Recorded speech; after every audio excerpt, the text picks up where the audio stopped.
Well, hello everyone, and welcome to the video version of Flashback to the Track, because we do videos now, and if you're listening on audio, you're not listening to the video version, you're listening to audio.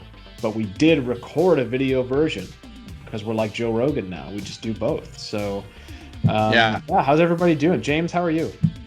I'm doing good. Jamie, how's it going, man? Oh, wish we had a guy to pull up clips for us. That'd be sick. Yeah, we don't have that budget yet. Yeah, we don't have any budget, so we don't do that. How's quarantine going for you? It's going good. I've come to the point now where my stateside's like, hey, don't go out for anything. If you have to get anything, have it delivered. So cool. I don't know how things are going for you, Mark. We're going pretty well, actually. I keep touching my face. I know we're not supposed to, but I haven't been anywhere. Did you zest your hands? No, I use whatever the store brand soap is, but I haven't been anywhere other than to go running because my wife is our designated go to the store person. So, because you're not supposed to go out in pairs or anything. Yeah. So she goes out to buy things. She's going to go to the store later today. It's been fine. It's we're in my province in Ontario, we are way under our projections for people who have passed away and hospitalization. So things are trending in the right way. Everybody's doing their job. Stay away from each other. Stay the hell away from each other. Stay home. Don't embrace your friends. You can go look. You can do what we're doing. You can go on the internet and talk to each other. It's fine. So I had a virtual games night with my family the other night. We played Trivial Pursuit and we pointed the camera at the board and we had 8 of us and we all played. So that was cool, That's fun. Adapt or die, man. That's the big thing. So we adapted and we meet this way. So it's been good. But today we're going to talk about commercials. Yes. And not just NASCAR commercials, like racing commercials in general. NASCAR ones are obviously the best. But yeah, there are some other ones. There's some IndyCar ones. There's even some F1 ones I remember kind of being a little bit cheesy, but we're really going to focus on just ones that we remember from growing up watching NASCAR. James made an awesome list of commercials, and James, you just did a video for your YouTube channel about commercials, right?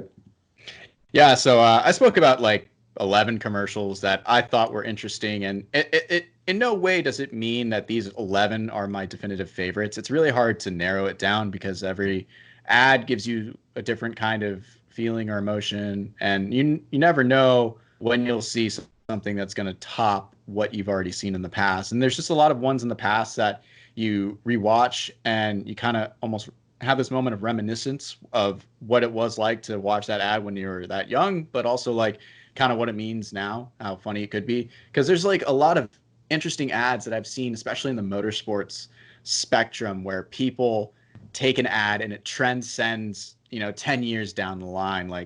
Mark, your favorite I Am Indy ad. Someone took that I Am Indy song and then made a 2019 version with the iconic Gene Simmons I Am Indy song. And it's same thing can be said for NASCAR's Twist, which was an iconic ad from Ogilvy back in 2013. People have taken clips from 2019 and made their own version of that ad too. And they're both interesting, but it's interesting to see that messaging can transcend from time period to time period. People can still embrace it. And I think it just speaks in large volume to how great these ads are, how great all of the work goes into all of them. Because it doesn't matter if it's a Napa ad or a random, television, DLP ad or Nextel, they're all funny. They're all great. And they're all memorable, though we all did not go and buy products because of them. That they failed in that front. Yeah, and the thing is, there's different types of ads, right? So there's ads for a product, there's ads for NASCAR itself, for watch the Busch Series, watch the Daytona 500, and there's ads for different events, different things, new branding, new campaigns that NASCAR is doing, like Gillette Young Guns, things like that. And we kind of have a bunch of different ones on our list here. And, there's really some drivers we remember that were being really good in ads. And then there's some of the really cheesy ones where why did they make the driver be in the commercial? Because they clearly didn't want to do it and are not interesting. So it's interesting. There's some really good ones. There's some really bad ones. But we kind of really just highlighted some ones that that we really like. Again, not saying that these are the best commercials or these are the top 10, but uh, some of the earliest ones that I can remember seeing, like I started watching racing in the early 2000s. I remember Michael Waltrip being in a lot of commercials. He was a really good spokesperson. Casey Kane, back when he was in his first or second year, he did lots of commercials as well. So there's really like, what are some drivers you can really think of, James, that like did commercials but actually did them like really well? Oh, I always feel like Michael Waltrip did like some of the better ads, and not just because he was in a good ad with like a funny concept.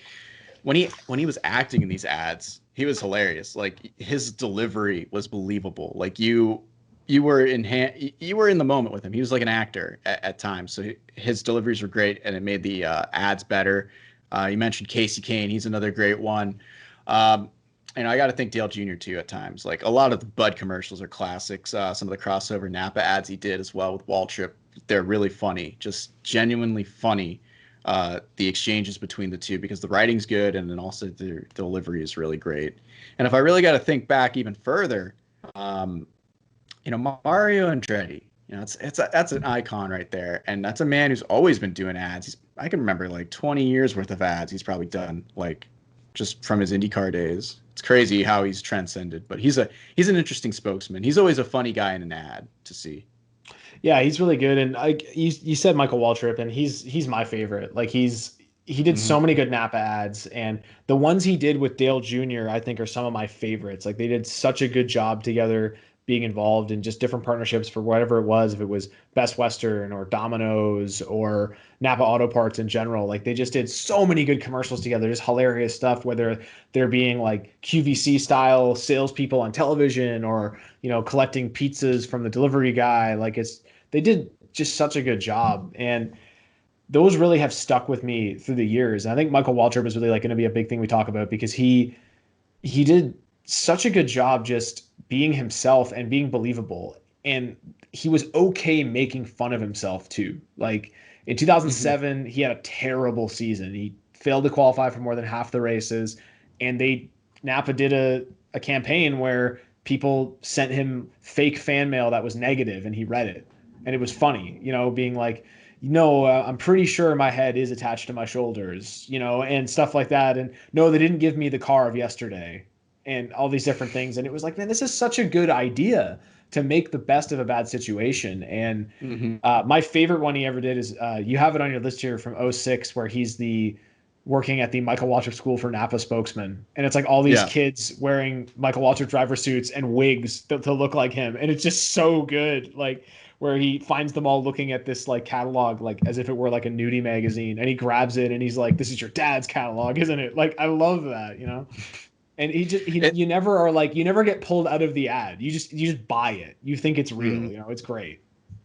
What's funny too is you speak about like the wigs, like his whole persona. It's like I feel like he changes his personality, his personal look to fit his personality. So like that time he had that long swabby hair, and it fit in well with the ads because then it just gave another element. But like yeah, he's believable. He ropes you in. He's convincing, and I think that's really another selling point with good ads where you have the driver involved, but the driver is believable because like a driver's not an actor. They don't want to be in an ad. No driver wants to have someone tell them what to do in an uncomfortable situation with cameras on them and everybody literally just watching them. So it's really good when they can sell you on the fact that they're acting in this ad. Yeah, and there's a few where it's not the case like that. There's quite a few drivers you can think of where it's not really the case that they really want to be in the ad. Like the DLP Tony Raines one, that one is a really good ad. Like that's a very well done ad with the young girl and everything.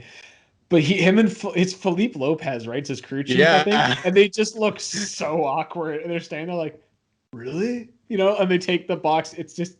It's so cheesy. Like, Yeah, didn't that little girl go on to become like a major actor? Like, isn't that like a household name? That I girl? have no I idea. gotta look that up. Oh man, I gotta look I'll have that to up check now. her But like IMDb page. Bella Thorne, I'll have to check that IMDb page. I mean, You can always find it on the Internet Movie Database. But like you said, Philippe Lopez, first off, who sees the actual crew chief in the ad? Normally it's like some actor dressed as a crew chief, you know what I mean? But that was Yeah. actually Philippe Lopez, like a I was gonna say, legit like, NASCAR. I like the ones where they actually use the crew guys too. Where they have the crew guys in the video. Like there's the one Jimmy Vasser one where they send Juan Pablo Montoya on the snipe hunt. And like the Yeah. crew guys are involved in it, and Chip Ganassi's in it as well. Like the ones Mm-hmm. they did. There was the commercials from last year for the Brickyard 400 with Ryan Blaney and Simon Pagenaud. And Roger Penske was in the commercial. I'm like, oh, what a good sport, man. He's gonna actually be in the Yeah. commercial. And he was really funny, and those commercials were really well done too, and they're just, again, just really genuine guys. Like I buy Ryan Blaney, I buy Simon Pagenaud in ads. I don't get pulled out of the ad. And another guy I can think of is like Brad Keselowski. He did some ads for Discounts Higher that were actually really good. I was like, man, these are good ads. Like I really enjoy these. Yeah, like Clinton Boyer is another funny one too, because like you can really believe him in some ads where like most recent one I think of is the Mobile One ads with him and Kevin Harvick. He's really convincing in that, and Harvick isn't.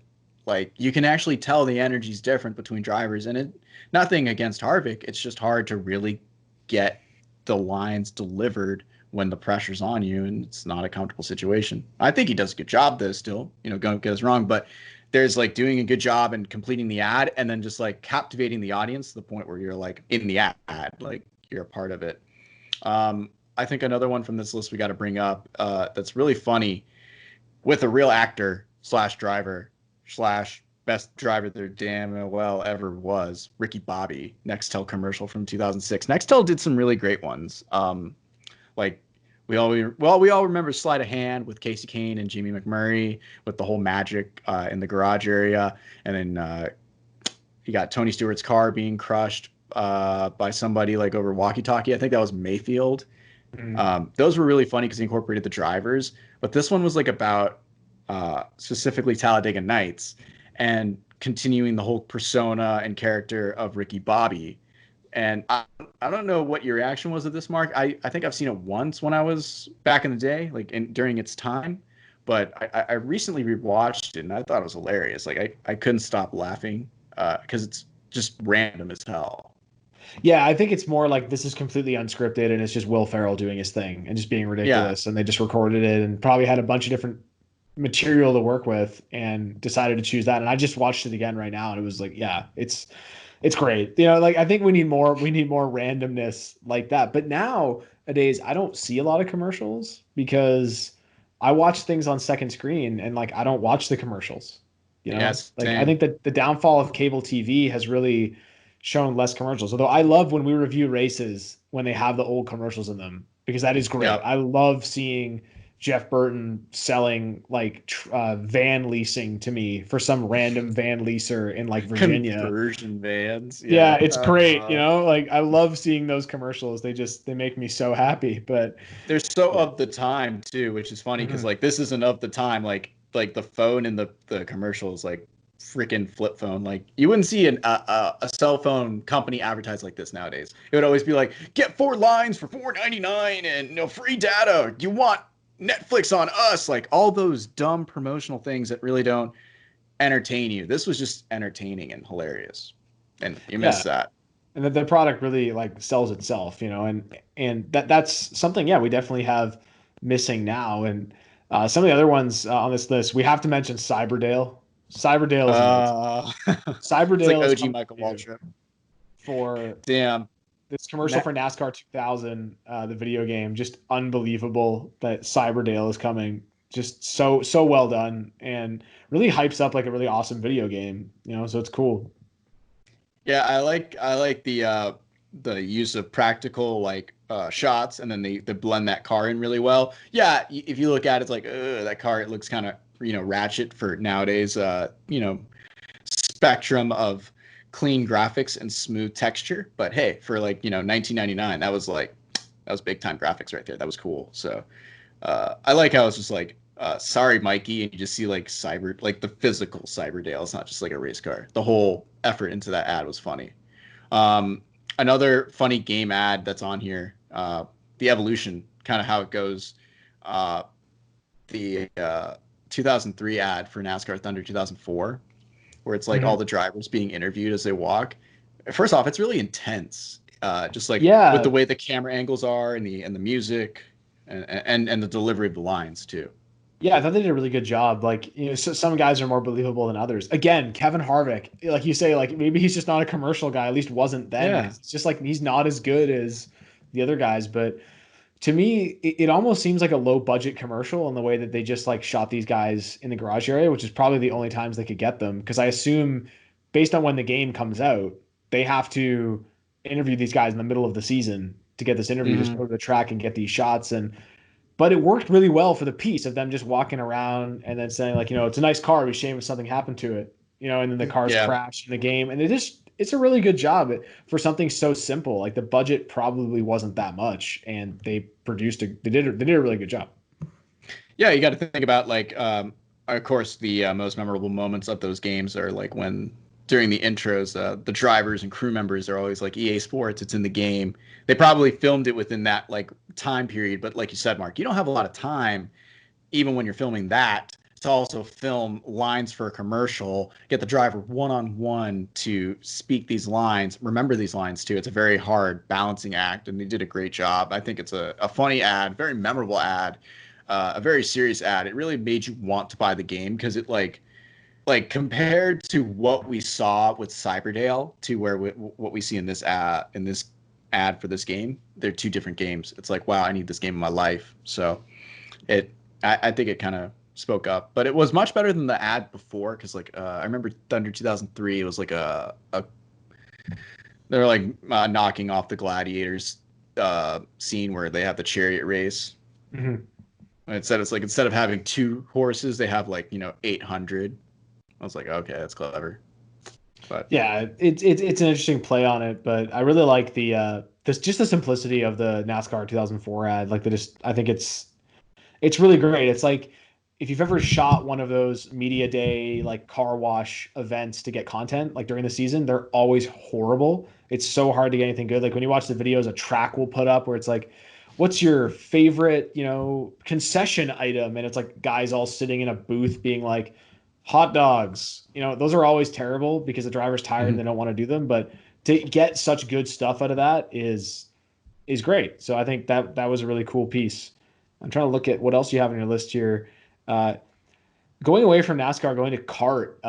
These Jimmy Vasser Target ads. There's a couple of different ones. There's one where they send Juan Pablo Montoya on a snipe hunt that Chip Ganassi's in, and that one's pretty funny. I wish they would have played more on like how they got him to buy into the snipe hunt. But yeah, then and what the snipe was. Yeah, and then the other one, I believe you have the car, the one where him and Montoya are buying a car at a car dealership. And what's funny is like those are just from like a couple from '99. Like Target was so big in the investment into Target Chip Ganassi and into the kart program that they always had ads every year with like the team drivers. So this year it was obviously Jimmy Vasser and Juan Pablo Montoya, but then you also look at back when I believe it was Zanardi was it with Ganassi, Zanardi and Vasser ads. They're hilarious too. Like you can just go through the list. It's just great work from a company like Target to be like, hey, we need to invest more into what we have in racing. Let's create some commercial content to promote both our involvement and also just the brand itself. And it works well. It gives a lot of personality to these drivers. Like you speak to spokesmen in NASCAR about like, being so convincing. Like in all these ads, I feel like you got to give praise to the director of the ad to get a lot out of these drivers because they're very convincing in these ads as well. Yeah, and the good thing about the Target ads is they kind of just pick a funny scenario and then just play the scenario out, and at the end have the Target logo, and the guys are just wearing their Target ads, and they're just kind of like funny, memorable ads that aren't like shop at Target because right now we have 15% off on whatever. It's just like a funny ad that incorporates their brand, and I thought those are really well done, and you don't see a lot of ads like that anymore. I find they're finding it. It's tougher and tougher for them to come up with just funny scenarios. They always have a specific brand they're trying to push or things like that, and it's just not as interesting as these older ads.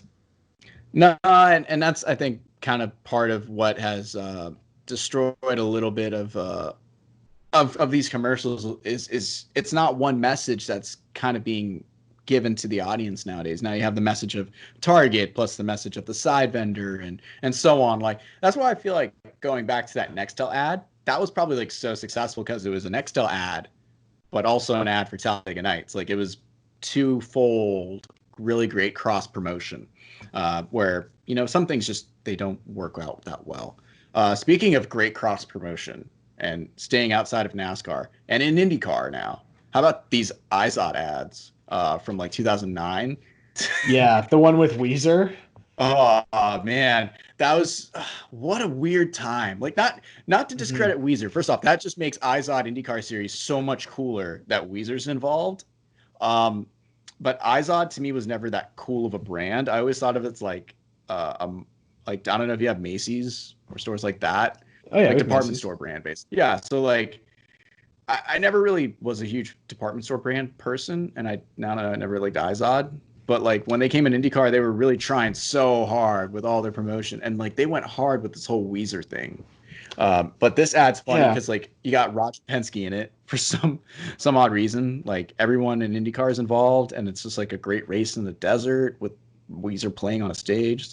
But yeah, it's weird that it's Weezer. Like I like Weezer a lot, so like don't get me wrong. And this was right before Weezer really went into a really weird part of their existence where they like really changed their sound a lot and not a lot of fans were happy with it. But like to just have like this random like super nerdy looking band playing like rock music with this weird desert race, I don't know, it just didn't make much sense to me. I think it's almost like they had Weezer booked and went to the agency and were like, you have to like incorporate Weezer into this somehow. And they're like, okay. And they came up with this ad, So I really wish I could be, in boardrooms as a fly on the wall sometimes when certain ads are thought of.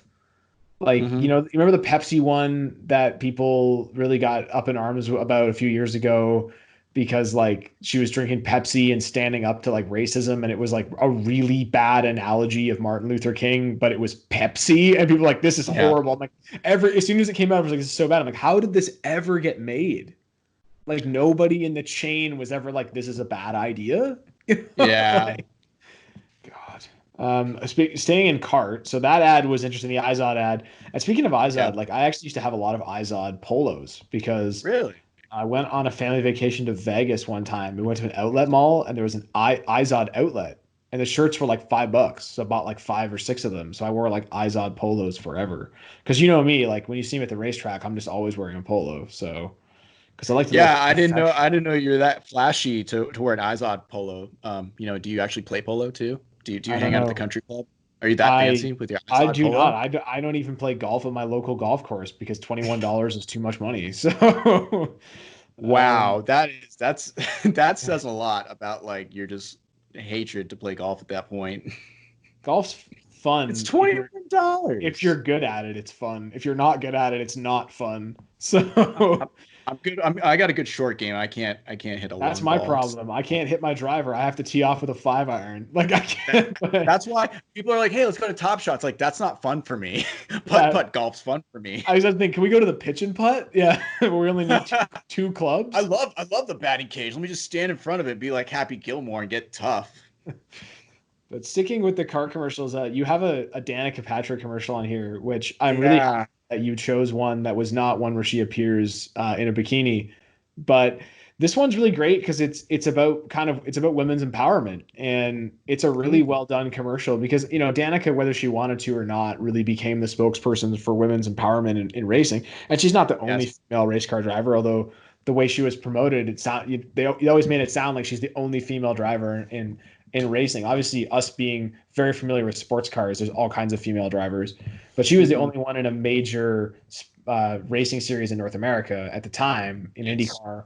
Raced winner in 2008, which is interesting because she won her race in Japan. She actually didn't even win her race in America, which is kind of funny. Yeah, and it was aired on ESPN Classic. She won the last race before they reunited again with CART to form the IndyCar series as we know it now. But it's a really great commercial, where this little girl wants to be a race car driver and she wants to get into karting, and her dad supports her, and it's just all about that. And then she talks about but beating the boys is up to her, and it's really well done. It's a really wholesome commercial, and it's not like, oh, this is phony. No, I like it a lot. It's very good. Yeah, and it's clever how they tied it into like, the dad of her dad in the ad, being that helpful hand, helping her promote herself more was like a correlation to having the website and the services GoDaddy provides with hosting it. It was like interesting how they draw those correlations. So they try to keep the ad simple with that whole message, and that message is seen first.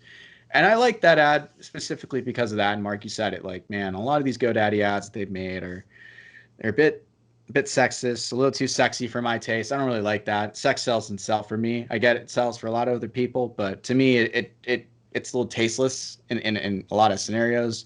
And for someone like Danica, this was like one of those first big moves that I saw her make that like turned me into a fan of hers. I mean, obviously when she like led the Indy 500, I mean, who doesn't like a good underdog story?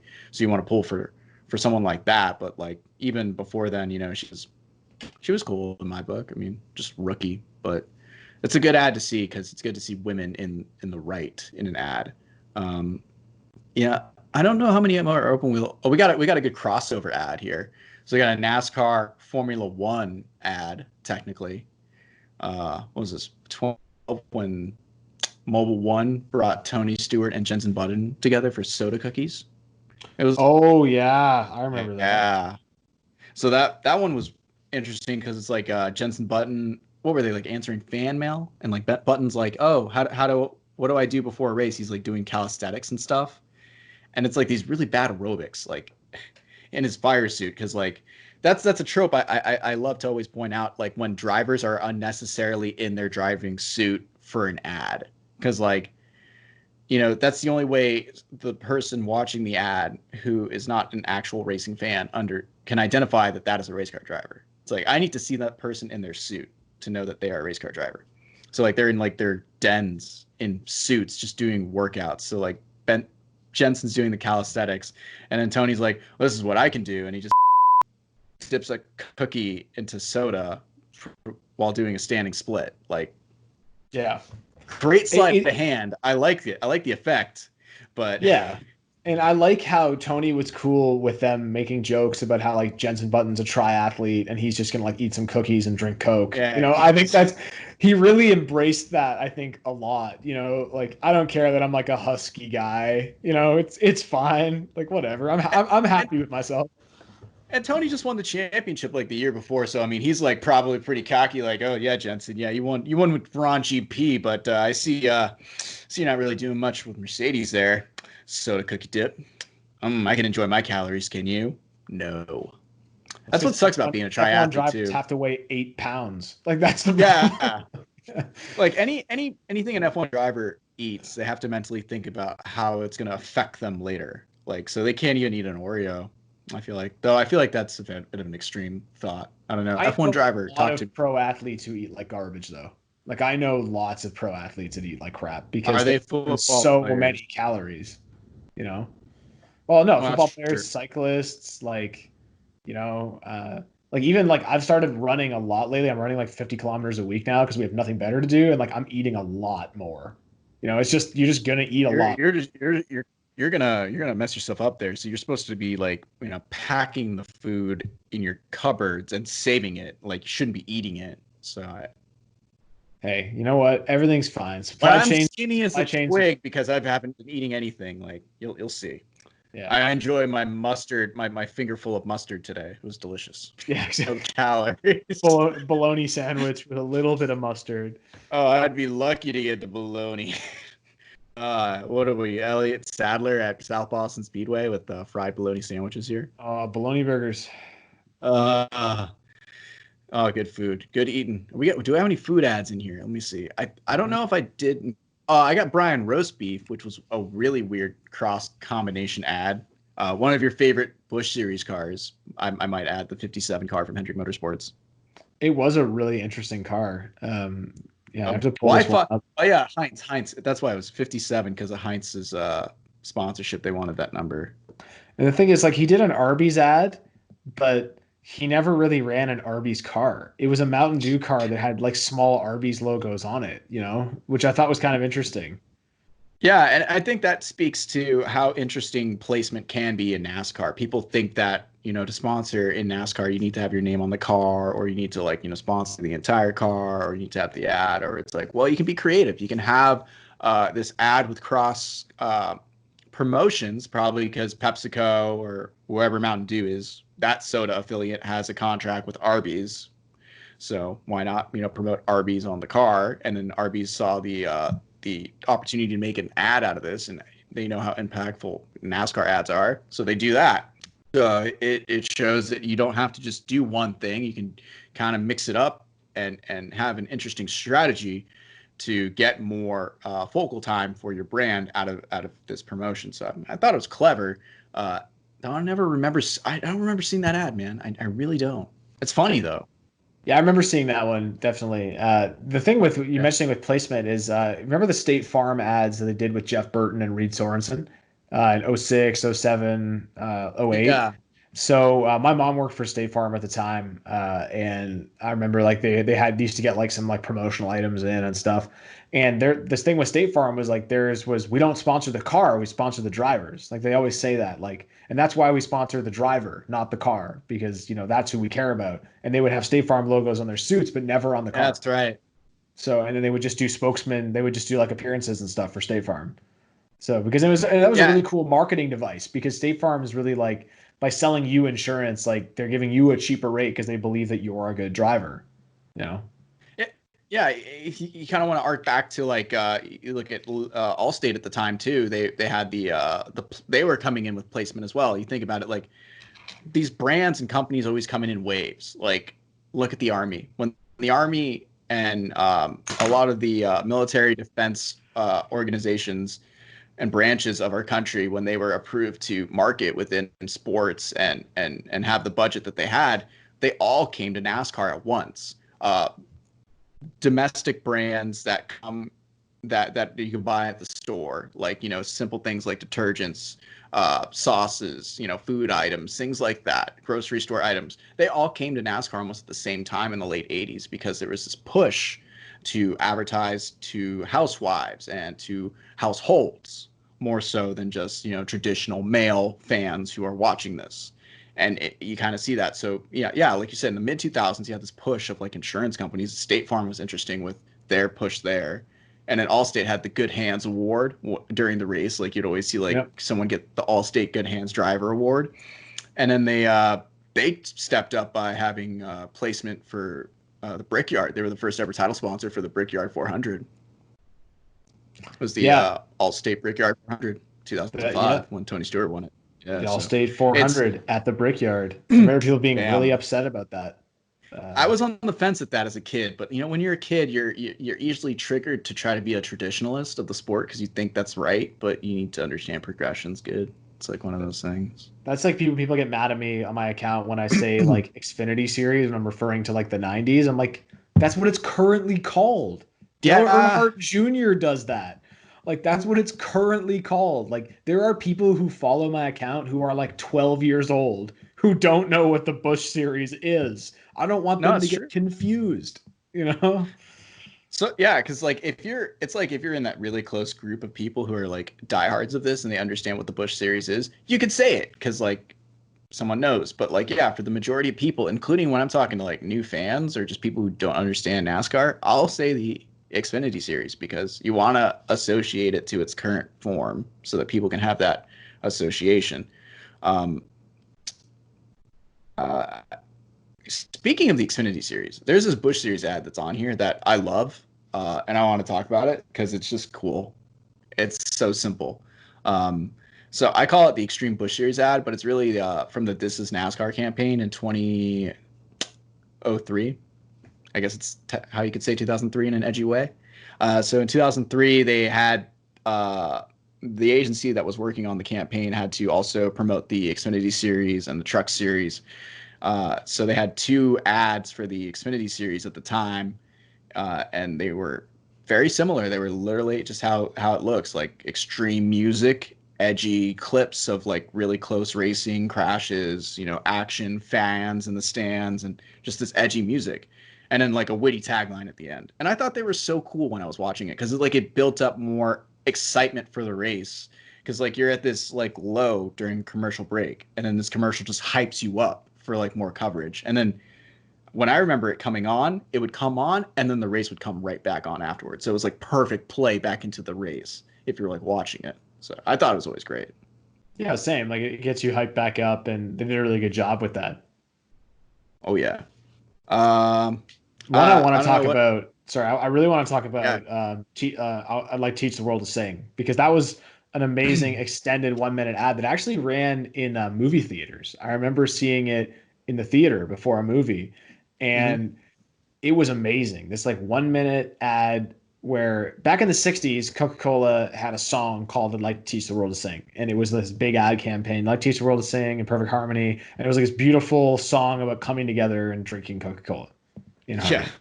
harmony. And buying Coke and being great. And then they did this amazing thing where all the drivers are like upset when they come in for their pit stop and everything, and they get a Coke and they're driving around and they each sing like parts of the song while they're driving, and everybody's happy. And it's really well done. Yeah. I love it. It brings like a twinkle to my eye. Oh, I'm like, this is so beautiful. What a great ad. I love that ad. That's actually from Wine and Kennedy. So that's the agency that brought the world Just Do It from Nike, and of course wonderful Coke work, wonderful work for Dodge. The list goes on and on. But yeah, that's probably one of the coolest ads, because that's such an iconic ad in just advertising industry. Like if you learn about advertising history, top 5 ads, the Teach the World to Sing ad from the 60s is in there, because it's such an iconic jingle. And it's such a iconic message of uniting everyone. And for them to take NASCAR of all things and repurpose that for that ad, that's first off speaks on the volumes of NASCAR and how big of a scene it is, but then also how impactful this message is to it in NASCAR, because like you hear how pissed off all the drivers are on the radios, and then they all start singing and they're happy. The tone is totally changed.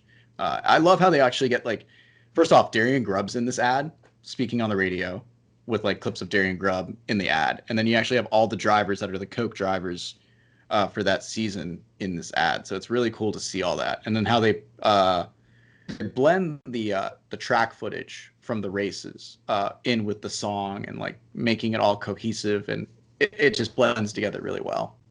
Yeah, it's definitely. I think it's probably my favorite of all the ones we talked about. It's just a really wholesome, like really fun ad.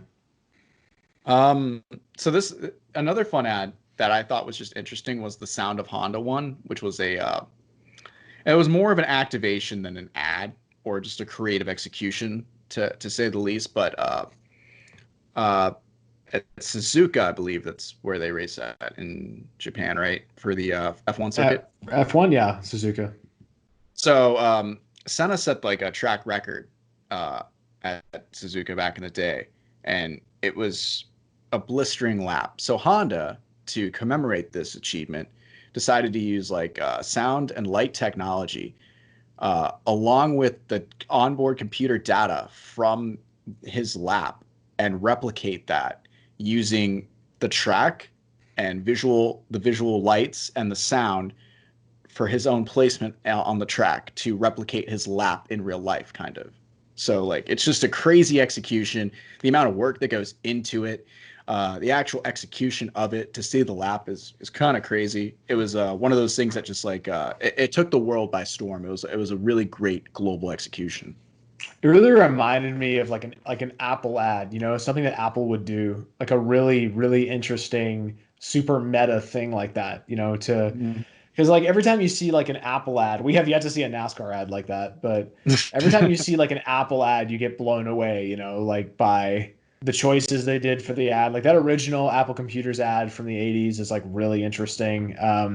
Also, they did one a few years ago where they used the song Gigantic by the Pixies, which is really funny because it was a really meta ad of all these people connecting with each other. And then like the song is like about a guy's dick. So, which is Yeah. really funny that they still, because they knew that it would get press if they used that song, ironically. So I don't know, it was just really Hmm. well done. And that's what that Honda ad really reminds me of. It's just something that Apple would do. And that's really cool. And I wish we saw more super like meta NASCAR ads like that, but we really don't. Although Yeah. I remember seeing one for the Daytona 500 that had a U2 song in it, and it was really well done. It was one of my favorite songs. It's called Bad, and it was like a dad and his son at like a truck stop looking at like memorabilia, and the Daytona 500 was like on TV, like the '98 Daytona 500. It was really like man, that's really not what I expected. You know, a lot of NASCAR ads are like really to the point. You know, they're not very. There's not a lot of subtext. So I remember seeing that one. I have to see if I can find that one online sometime. Post a link, but I remember that ad and really liking it. Yeah. So I think something we never really talked too much about when we talked about ads was networks. So there's like this interesting one on this list that we had, which featured our boy Rutledge Wood. I think you would remember this, Mark, from our Speed days, because Speed always produced some really interesting ads for their network and just for whatever they were. Whatever content would be on Speed at the time, you know, they had all of the motorsports content. So this one was for specifically the 150 duels, I believe, in 2007, and it's like a chariot thing. It's really silly, but I don't know. I want to see what you think of it. It's funny, like how Rutledge is kind of saying there. They're gonna joust, right? They have like the lances, and like it's Jeff Gordon's car with a lance, and then Rutledge is just like standing there on the track. And seeing it run over. And I'm trying to figure out which track this is they shot this at. I feel like it's either South Boston or it looks like South Boston. Concord. Yeah, either South Boston or Concord. I'm sorry, small half mile tracks. You all look the same. I'm really sorry. But yeah, that sounds really like a challenge. It's kind of like a throwaway ad, but it's funny, you know. So it's enjoyable. Yeah, it's like filler content. It's like we need to promote. You know, we got this race coming up. It's like not an ad that has longevity. It's not one that's supposed to stay around forever. It does the job right. I think it's funny. Mm-hmm. Another funny one, Mark, you brought it up, was the Focus from Vitamin Water. Vitamin Water, yes. Their ads are so good. Like every one of the ads they ever did was amazing. Where like Carl Edwards is like struggling, and then he comes in for the pits, and they give him Vitamin Water, and then he gets like super zen. And Ralph Macchio from the Karate Kid's in it. Like, it's so good. And they hand him like a Zen garden through the window. Like, it's just, who thinks of this stuff? You know? Like, and it's funny too, because like we talk about placement. Like Vitamin Water's sponsorship with Carl Edwards was basically that they sponsored one or two Xfinity races a year, and basically were on his fire suit, and he was like a spokesperson and basically an athlete of Vitamin Water, where like that ad is just funny because like it puts Vitamin Water at the top of mind, that like, oh, there's a Vitamin Water car, Vitamin Water and NASCAR, like it goes hand in hand. So it makes people want to buy Vitamin Water more. Also, I did like Vitamin Water at the time, so it was good placement for them. Yeah, it's an awesome ad, and yeah, Vitamin Water's delicious. So still sometimes take Vitamin Water. It used to be a go-to when I was hungover. Vitamin Water. Vitamin Water is really good, but I mean, Mark, we have to shout out to Body Armor, because Body Armor is just Body Armor, or Vitamin Water. Either one who wants to sponsor this podcast first, let us know. Yeah, we won't mention that when we drink Body Armor, we water it down because it's too sweet. But anyway, I've never actually wanted to water down Vitamin Water, to come to think of it. No, but Body Armor, I gotta do 50-50 with water, to get it down, because it's very sweet. It's too much sugar for me. Also, it makes me have more body armor. I doubled my body armor, kind of. So this is a great one that specifically Mark kind of touched on a little bit with Michael Waltrip, but it was actually Denny Hamlin ad. So like the old adage of having drivers or the subject matter read letters to the fans that the fans have written in. FedEx did that with Denny Hamlin, which I thought was clever, because first off, FedEx and mail, that's like, oh, it's clever, that's funny, FedEx and mail stories. But then the executions, like what they do with the stories from the letters are really funny. And those are like probably like the best points of the ad. Like you have this delivery by the mail guy who's a narrator, but then like when you get to the scenarios, like Denny first off delivers. Like he actually is a good actor in these ads. And then also like the incorporation of like whatever they are talking about in the letter and the execution is just hilarious. Yeah, it's a really cool commercial as well. And like you said, it's like it's like meta, because it's like FedEx and mail, even though FedEx doesn't deliver regular mail, but still, No, I don't. I Uh, don't see them delivering letters, but that's weird. But yeah, I would imagine that Denny Hamlin hand writes his letters to each fan. yeah, definitely. He definitely writes back to each individual fan. Remember, Individual. there's an episode of NASCAR Drivers 360 where Kenny Wallace goes over to Rusty Wallace's shop, and Rusty opens the door to like his room with all the memorabilia that fans have sent him to sign, and it's like a whole room full of stuff he hasn't gotten to yet. He's like, and Kenny's like, he's like, I have one table with maybe like this much stuff on it. He's like a whole room of stuff, and he signs one diecast. He's like, okay, one.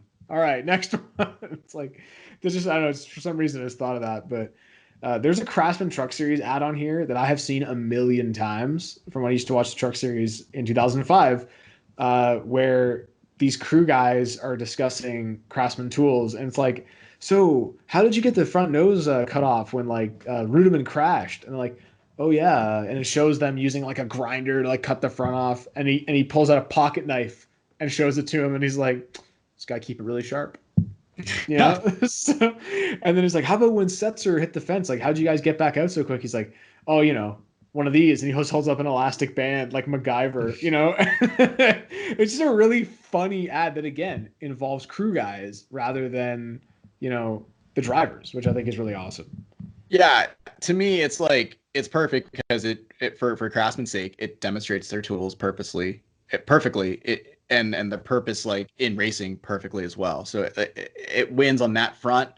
And then also, like, you have real crew members, like those were real like crew chiefs on trucks at the time, going back and forth and talking about stuff, and it really brought more personality to the series. I love those ads. Like Y&R killed it with when they had NASCAR as their client, and in this case, this was Sears specifically as their client with brand Craftsman for the work. So it's probably one of the great Craftsman Truck Series ads. I gotta agree. Speaking of one of the greats, a GOAT, Mark, this is probably the GOAT that every kid on the internet wishes they would have seen like we saw. That's Kevin Conway. Kevin Conway. Yeah. That's So if you're not familiar with Kevin Conway was a very, very bad pay driver who got his money from a company called Extends, which sold a male enhancement product. That's all they ever said, male enhancement. So whatever that means, use your imagination. That's what they sold. And he still owes money to a lot of different people for never paying them. So he drove for Joe Nemechek's team. He actually started out with like, I think it was like McGlynn Motorsports in like 06 in the Busch Series. And that was before Extends. And then he did some races for Joe Gibbs in 07 in the Z-Line Designs car when he was terrible. And they ended up moving their sponsorship to Kyle Busch for the next season. And Ken Conway was out. But he brought Extends into the sport with, I think, Joe Nemechek's team. He ran some races. And this ad is from when he's with Joe Nemechek's team. Very early in this relationship, I gotta add, because like this is like the first couple races when he's like with Nemechek, and that Extends is like I think he only did like 4 races with Nemechek or something, or 5. Yeah. And yeah, it's really he was never any good. He was absolutely terrible. In 2010, he actually won Rookie of the Year, but he ran mostly unopposed. The only other rookie candidate was Terry Cook, and he only ran 2 races, I think, or 3. So he won it by default, and he was with Front Row Motorsports. And this is back when Front Row was like really bad. So they were just teetering on the edge of the top 35 in points to stay locked in. So they would move him to whatever car was locked in, because that's how slow he was, because they knew he wouldn't qualify. So he would be like the 34 one week, then the 37, then the 38, because his sponsor had to be in the race because they were paying. Yep. Yet they never paid. So then he got fired, and then he went to Robbie Gordon's team. Did the same thing. Eventually, Robbie was removing him from the car because he was so slow. And it was like, this can't work. And Robbie drove the Extends car for a bunch of races. And then he never got paid. And then he went back to Joe Nemechek's team. And then they never got paid. And Robbie Gordon punched him in the face at Las Vegas. So, yeah. And so in the end, that's Kevin Conway, the GOAT. but this isn't really like, yeah, it's not a great commercial. And there's actually another commercial done with Jimmy Johnson, not the Jimmy Johnson you're thinking of, the Yeah. football coach, and he's wearing a driver's suit in it, and he's pitching extends, and there's a car in the background. It's not only a commercial, it's a 30-minute infomercial as well. Oh, yeah, there's like an infomercial. Sorry. Yeah, they used to play that like on, back when the channels would have like random blocks just dedicated to infomercials. I don't know if they still do. I don't watch television anymore, but they used to do that, and it was bad. Just as bad as this commercial. And yeah, that was Kevin Conway's commercial that was always engraved in our head, and I always remember that ad specifically being on Speed Channel. Just right where the audience was for extents. Yeah, really, really not great. But it is what it is. Let's see. It is what it is. It is what it is. It's like the Speed ad said. It's huge. It's huge. There's this really silly Indy Racing League ad that I wanted to point out from 1997, featuring Eddie Cheever. I'm assuming this is like referring back to something that happened in 1996 at the Indy 500 with the whole like nail on the track. Was like that's something that hampered Cheever, or yeah, I don't know. I'm not really super familiar with the 1996 Indy 500. Actually, no, I think I did watch it last year during the month of May. I watched like all the Indy 500s, old ones. Yeah, because 96 was the first one with the IRL, and it was really bad. So, which I can't remember. Oh yeah, Buddy Lazier won that one, but Buddy Lazier. Okay. Yeah, not great. And like, yeah, Cheever like stops his car on the track and gets out and like finds a pin, and he's like, "Do I got to do everything around here?" And then gets back in his car, and it's like, that's the ad. Dude, he totally flat spotted his tire, like coming to a stop. I'm like, how is his tire not flat? Yeah, it's not a great ad, but it's kind of kooky and fun. Yeah, it's clever. I mean, it's kind of like interesting because like it makes the Indy Racing League look like Major League Racing. You know what I mean? Like the whole like red and white and blue logo with the icon in it, and like like the presence it was trying to like present. It was like Major League Baseball or the NFL's equivalent of racing. Yeah, just not. Yeah, no, not for me though. Not for me. One not for me. An ad we would be totally remiss without mentioning is another Coca-Cola ad, but the Chug Points one from 2007 with Kyle Petty doing the intro, where it's like we decided that we would all get points when we drink a Coke on camera, and it just shows like guys doing interviews where they're like, "So how's your car for this week?" And he just looks at the camera and drinks a Coke and doesn't answer the question because he's got to get his Chug Points, right? Which I think is just a really funny way to make fun of how the drivers do product placement, and. Because that's the thing people always make fun of is at the end of a race, the interview where the hat keeps changing and they're drinking their Coke and they have their Old Spice towel over their shoulder, and it's like it's this amazing like meme that I think it's so great when you just say, you know what, let's make fun of ourselves, and that's a great ad.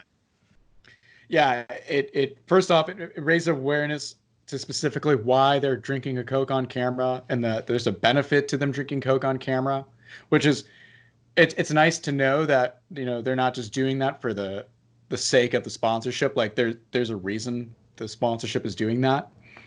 So it's clever in that front, but then also just like how funny it takes like the levels of the Chug. Like, oh, we're in the Antarctica. We're on TV now, Chug. Like let's just go out of our way to be on television, to be in front of a camera, to make sure we get Chug points. Which is funny because like as NASCAR has gone on from this ad. This is like what, 2005, 2006, this ad? Yeah. So like it continued, NASCAR has continued the Chug thing with Coca-Cola. Coca-Cola's like made that an institution, but it's like always funny to see people drinking a Coke because like you see them with their Coke. It's like, when are they drunk it? Yeah, there you go. Get your Chug points. It's like always before the question, after the question, and now we move on. Like it's not a segment without someone doing the Coke Chug. So I always find it funny. Just a couple more. I've got to shortly leave to go to a call about iRacing, so that'll be fun. Oh, nice. I have a call with PR people about iRacing, so let's maybe just talk about one or two more. Are there any on here you really want to mention that we might have not talked yet? I think timeless is an interesting one. That could probably be our final one, unless you want to talk about Stephen Wallace driving the rocket. But No, I think that was such a really ironic one. Stephen Wallace yeah, driving the rocket. I did a fact one time. I think it took Stephen Wallace 56 or 57 races to get his first top 10 in the Xfinity Series, and it was at like Mexico, and he finished 10th. I was like, I remember I mean, that, he but was fast. I don't know. He just would wreck a lot. But yeah, so Timeless is a interesting ad because this was made in conjunction with like NBC and the Martin Group, which is an infamous agency in NASCAR realm, because they worked with UPS to bring us the great ads with Dale Jarrett. You know, do you want to race a truck? So how they do we worked not with. talk about those? Don't want to race the truck. I talked about him. Nah, Check out James's video on his I Want to Believe NASCAR YouTube account to see that video. Yeah. Don't worry. We'll talk about it next time because there's a lot of ads to get to, but we wanted to really mix it up. But this one was really interesting because in 2004, it was basically during the whole changing of the guard where Nextel became the title sponsor and NASCAR was going through more or less a mini revolution in its branding and the way it was presenting mainly the Cup Series.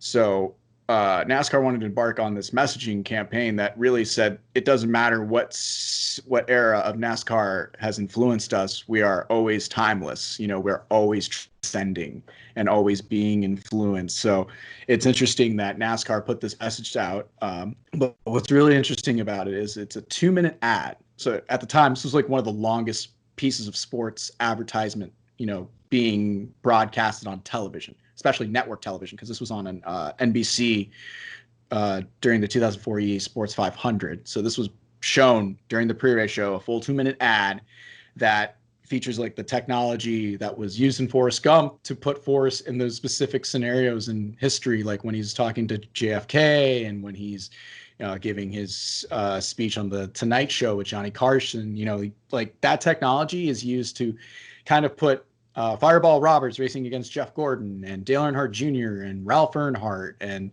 you have all these a mix of drivers and personalities and crew chiefs and eras in one race racing against each other. It's just timeless racing, and it's just like crazy message.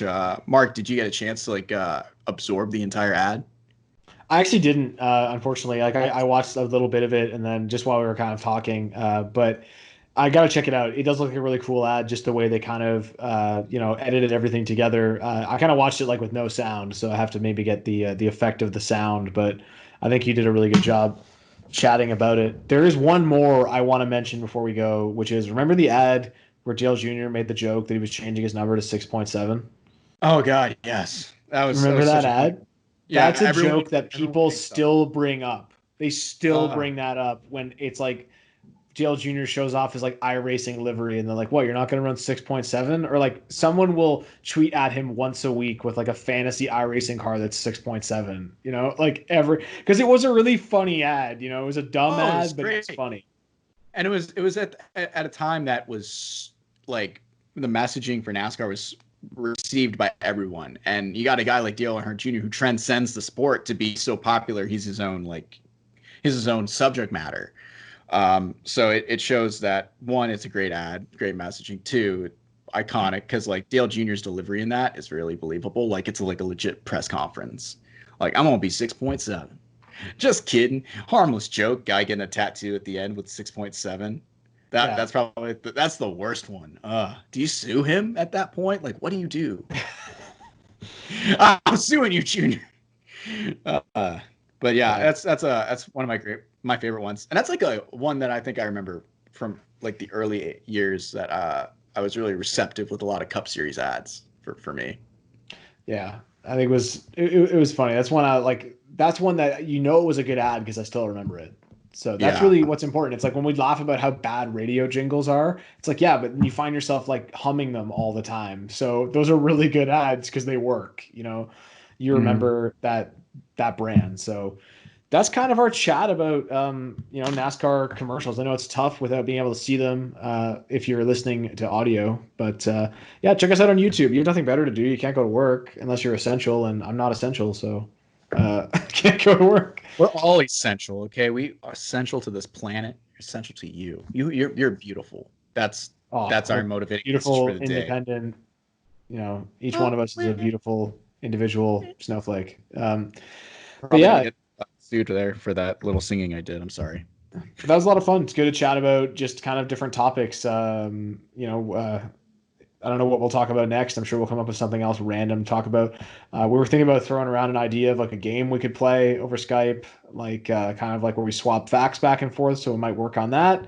But yeah, just check out the channel. Hopefully have videos up a couple times a week. If you haven't seen the long form video, Mike Bliss, the Curious Case of Mike Bliss as the strangest starter ever, check it out. It's like 20 minutes long. It's on YouTube. It's a really fun piece. Got another one coming out in a couple weeks. Not going to give specific dates because things come up and I don't want to let anybody down if we don't hit dates. So, but it's about stringers, so it's cool, but it'll be out eventually. Check out James's YouTube account. I Want to Believe NASCAR. He's got lots of cool videos in there. He's posting a lot more frequently now. You can find me on Twitter at FaxNASCAR. I've got a whole week scheduled for you already. Took some time yesterday, scheduled out a fun week of more interesting and kind of stuff you probably didn't know, some more deep dive type facts that are not stat based, just more kind of just fun. So nice. So definitely check out Mark's there, Twitter, and check out myself on Instagram and Twitter, and also look at Flashback to the Track. Check out our pages for content there. We're always going to be posting some kind of interesting thing, though it's hard to keep it relevant to a specific timeline. I don't know about you, Mark, but it's been hard to stick to like what the schedule was supposed to be, or like looking at the e-racing schedule and trying to stick to that timeline for like. I've kind of embraced it. I'm just posting whatever I feel like. I've kind of embraced it. Like it's the off season. It's still the off season. So it's kind of just vibing. Gone ahead and just vibing. So, but that's all for us today at Flashback to the Track. So thanks for watching, guys. And if you know anyone who wants to give us some money to put their logo on this podcast, we would love to do ad reads for ZipRecruiter.com. I pretty much know that one off by heart because it's in so many podcasts I listen to. So we would love to read you. Quip Toothbrush, anything else. You guys want to sponsor us, by all means, reach out. Dollar Shave Club, another great one. Hey, I saw a sex toy brand sponsoring, this musician. So, I mean, we're even open to that. Like we have mature members of the audience who all have level-headed minds, I guess. So why not? We're open to anything, really. We will sell out to anything. So if you have someone that's looking to get their name out there, let us know. So thanks a lot for watching, guys. Really appreciate it. Stay safe. Stay away from people right now. We're all going to get through this whole coronavirus thing. We'll be fine. So relax, stay safe, and stay home. Have a whopper. Bye.